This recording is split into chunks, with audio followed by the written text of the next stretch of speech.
What is power?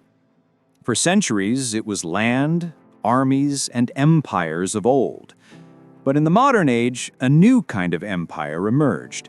One built not of stone, but of stocks, shares, and global influence. The corporate empire. Some of these giants seemed immortal, their names etched into the very fabric of our lives. But are they truly untouchable? Tonight on StatSphere, we embark on a 100-year journey from 1925 to 2025. We will witness the birth of titans, the dramatic reign of kings, and the shocking collapse of empires you thought would last forever. This is the story of a century of corporate power, told through data. Prepared to see the world's most powerful companies battle for the title of immortal. Our story begins in 1925. The world is recovering from one great war and heading towards another.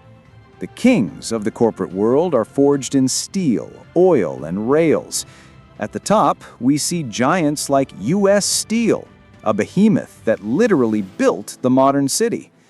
Close behind is Pennsylvania Railroad, the artery of American industry, moving more cargo than any company on Earth. As we move through the 30s and 40s, a new power rises: the automobile. Welcome to StatSphere. Don't forget to like, subscribe now, and activate the bell for our latest videos. General Motors storms the charts, its assembly lines a symbol of unstoppable progress. The Great Depression shakes the world, but these industrial titans endure. Post-World War II, the boom begins. Standard Oil, which would later become Exxon, dominates, fueling a world hungry for energy. Notice a pattern here: steel, rails, cars, oil.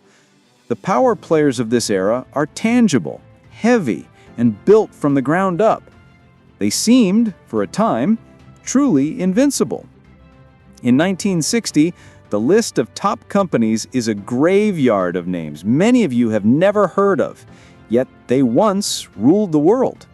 The 1960s mark a quiet but seismic shift. A new name begins to climb the ranks, a company dealing not in steel, but in information. IBM. The Big Blue introduced the world to the mainframe computer, the ancestor of the device you're watching this on right now. While industrial giants still held the top spots, IBM's rise was a sign of things to come. The future wasn't just about making things, it was about processing information. Simultaneously, another revolution was happening, not in labs, but in small towns across America. Walmart, founded in 1962, began its slow, methodical climb. Its business model was simple but revolutionary: efficiency, scale, and low prices.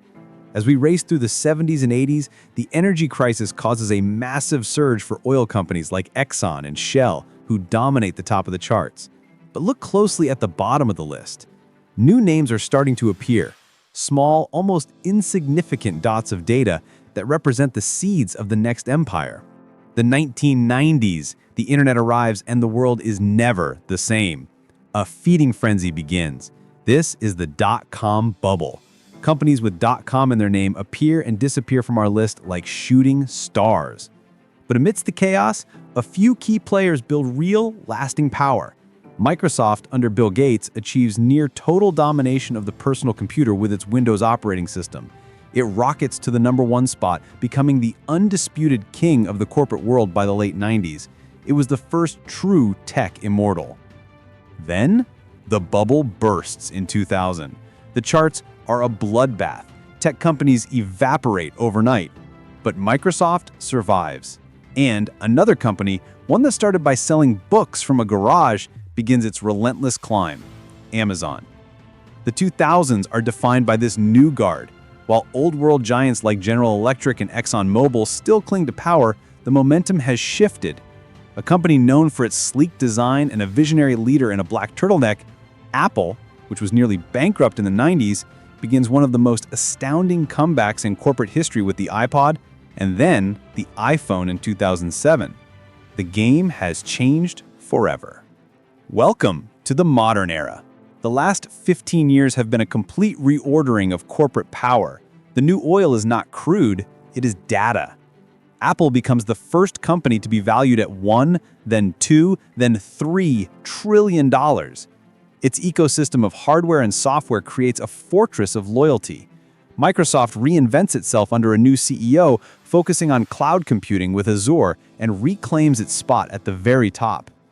Google, now Alphabet, solidifies its monopoly on information, while Amazon expands from an online store to the backbone of the internet itself with Amazon Web Services. A new name joins this exclusive club. NVIDIA, a company that once made graphics cards for gamers, is now powering the entire AI revolution, experiencing a rise so fast it breaks all previous records. Look at the chart in 2025. The industrial giants of 1925 are gone. The oil barons of the 70s are struggling to keep up. The new immortals are companies that control the flow of data, the power of computation, and the landscape of our digital lives. From steel and oil to silicon and servers. A full circle. A century of data tells one undeniable story. Power is temporary. Empires, whether corporate or political, eventually fall. The companies that dominate today were once insignificant dots on a chart, and the giants of yesterday are now footnotes in history. The question is not who is immortal today, but who is the insignificant dot on the chart right now, quietly building the technology that will define the next century. The battle for corporate power never ends. The throne is never truly secure. Thanks for watching StatSphere.